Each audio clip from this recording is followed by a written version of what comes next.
Hello, welcome back to Star Citizen, where in this episode I'd like to discuss trading a little bit more in depth than I have done in the past. To that end, I've already moved here to Arcop Mining Area 141 on Daymar in order to showcase one of the more profitable routes these days. Anyway, so trading. Basically, what we're going to be doing in this route is ferry Agricium back to Port Olisar and then medical supplies from Port Olisar back to here, which is a good example of a pretty effective route because you can trade in both ways. There's some caveats to that, but before I start, there's one other minor, though probably not so minor caveat, which is basically do as I tell you to, but not exactly as I do. Because basically right now my capital that I would have for trading is like about 400k, and the trade I'm about to make will put me back like about 200k's worth of Agricium that will be in my ship outside. Which is not a very good strategy, to have basically half of the money in your ship. If something happens to your ship, like it randomly blowing up while you're powering up your engines or down on a landing pad somewhere, it's not very good if you suddenly lose half your money, you know? Even for a route that makes more than 10,000 bucks, basically risking half of what you have will set you way back. So, do be mindful of how much you can risk to lose while doing trades. Normally, I would advise you to go only with the routes where you risk like up to 25, maybe 30% if you're feeling lucky, but half is not what I would advertise for. The reason I'm doing half here is, for demonstrations, and also because we're probably gonna be getting an update soon and a progress wipe, so whatever I earn or don't earn will probably gonna be reset in a few days anyway, so who really cares. Anyway, so buying Agricium. Apparently there's a limit on Agricium, that's kind of weird. Normally you could buy a full cargo hold worth of Agricium here. Alright, apparently we're only buying 56 of that. Oh, I still have medical supplies in the ship. What? Oh. Sorry. I already brought some medical supplies here that I had forgotten that I hadn't sold yet. Okay, good. Now our cargo is full with Agricium, and we're back at like 250k. So, let's move to Olisar and start this route. Meanwhile, I'm gonna explain a few more things, hopefully. Anyway, there's few really profitable routes right now. In my opinion, drug trafficking has died down significantly since you need much more money to invest in the first place in order to get it to work. It's less risky because there's fewer people around, because there's more than one place where you can buy drugs now, but kind of the charm of the drug trade was that you didn't need much starting capital and could still get quite a significant amount of money out of it if it worked. Just don't invest everything, Same caveats as with any other trading recently.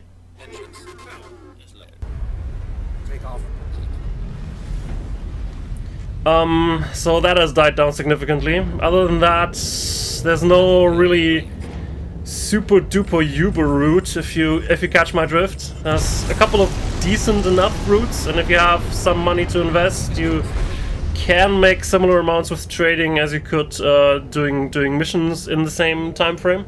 Like the route I'm demonstrating here, I did around for an hour, which has a tendency to drive you crazy, admittedly, and I could be doing like 80k with it in about an hour, which is similar to the amount of money that I logged from just doing basic bounty hunting missions in the same time frame. So it kind of adds up to a similar amount of money gained. However, of course, there's a significant downside of trading is if something happens, you'll be set back a lot. While if you do bounty hunts and you don't have expensive upgrades in your ship, then you only really lose the time that you had invested up until the mission you've been doing right now, and you're already getting paid in smaller intervals in between. So it's not like you're losing out everything that you worked for in the past few hours. In the past few hours. So that's always a minor caveat with trading, I suppose. Anyway, let's go back to Port Olisar.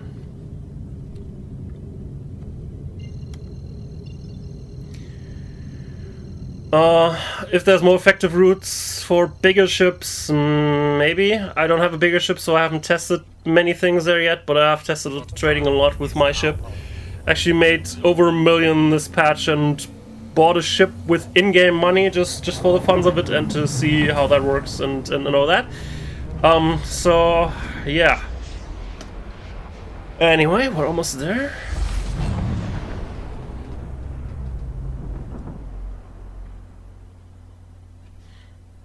Quantum drive is now off.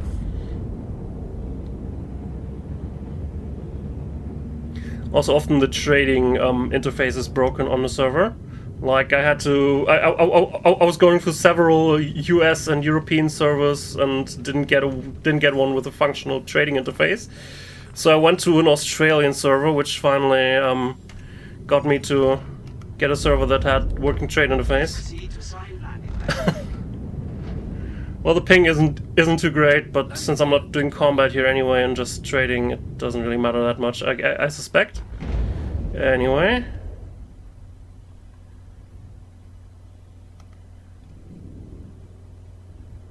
Landing complete. Engines are off. Alright, let's get that Grissium out of our hold. Have a pleasant stay. Now I'm gonna be doing something that that those of you that have played the game probably will scratch their head at and be a little bit confused by. Because I said I'm gonna buy medical supplies. What I didn't say is I'm gonna buy an entire cargo hold's worth of medical supplies. There are reasons for why I'm not doing that and why I'm only buying like half of my cargo hold full with medical supplies. And it has to do with a very rudimentary implementation of a kind of a supply and demand system that we have in the game right now. Basically, the idea behind the supply and demand system is that small mining outposts, they do like to buy medical supplies, for instance, but do they need an entire caterpillar's worth of medical supplies all at once? Probably not. So the way the system works right now, there's basically limitations on how many things you can sell at any given station at the same time. If you try to go over it, you get crazy error messages that when you get them for the first time, you're probably confused what's broken now. But the reason for that is the game trying to simulate in the background. You know, you don't. The station really doesn't need all of that you're trying to sell to it. So you would have to sell things in smaller increments, which brings me to another point that's very important about trading: time. You know, there's many things there's many people that always go like, oh, I just made 40k trafficking drugs, and I say, how much time did you spend waiting at a console to buy those drugs, and then also stand at a different console to sell these drugs again? You know, because the time you invested in a certain route is also a really important thing to keep in mind. So this is part of a reason why I'm only buying like half of my hold with medical supplies, because that's about the amount that that the mining outpost will take without complaints. If I bought more, then I would be standing there for some time, and I found out that it's not worth doing it actually.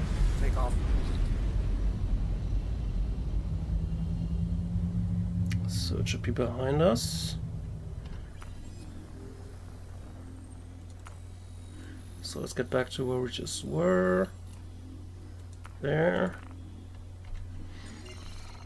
Oh, almost pointed in the exact direction. Alright.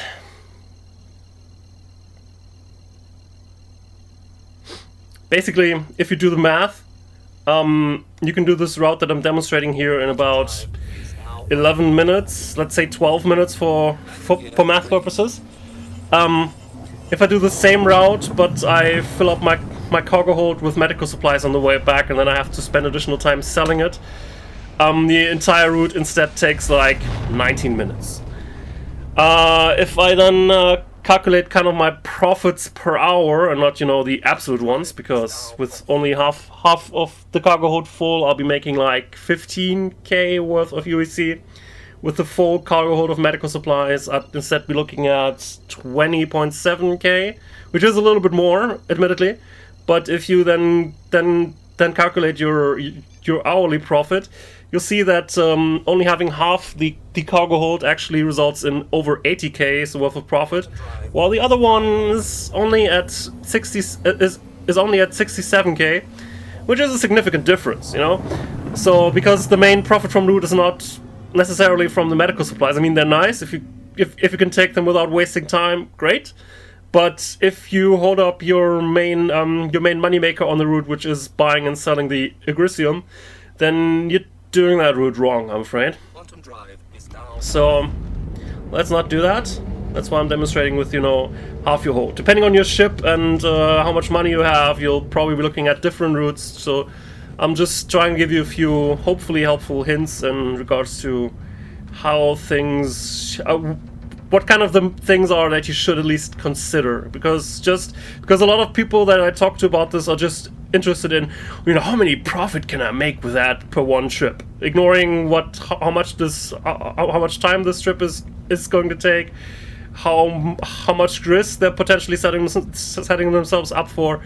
And you know, that's not very good trading, because you just end up losing money in the long run. Well, you know, this route is not the most interesting one, I admit, and it's also pretty fast, so if you do that for like an hour, at some point you should probably take a break and do something different, because it can get on your nerves, just basically moving back and forth between the same point. But you know, it's effective. Anyway, what I did here, also probably something that's not very intuitive, I actually went up higher in ad mode so I can have a higher speed now, and then soon at some point we'll be going down, because there's really no reason to go in low orbit with just a speed of 300 when I could be in a little bit higher orbit for like a speed of 500 for longer parts of the transit.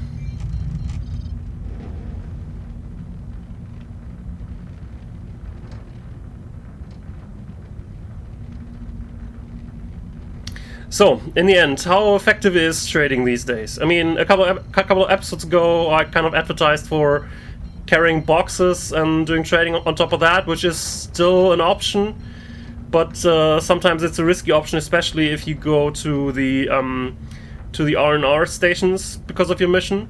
Your ships there can get stored in the station pretty quickly, which wouldn't be a major issue, but it is a major issue if it gets stored and then the game thinks it was stored at the last planet that you were at, where there's no way to call it back from because of, you know, bugs. So yeah, if you can make a decent route, just ferrying boxes by itself is probably also an interesting idea right now, because you have zero risks, while if you also carry trade goods on top of the box, you'll always end up with the potential to lose things. Landing gear deployed.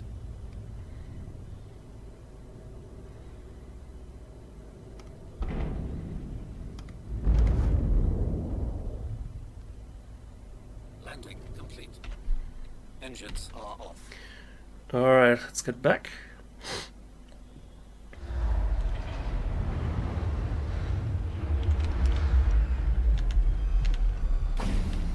And let's sell those medical supplies.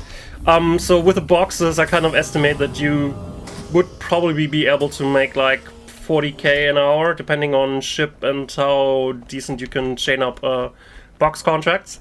So it's not too bad, and considering the risk involved, it's pretty decent actually.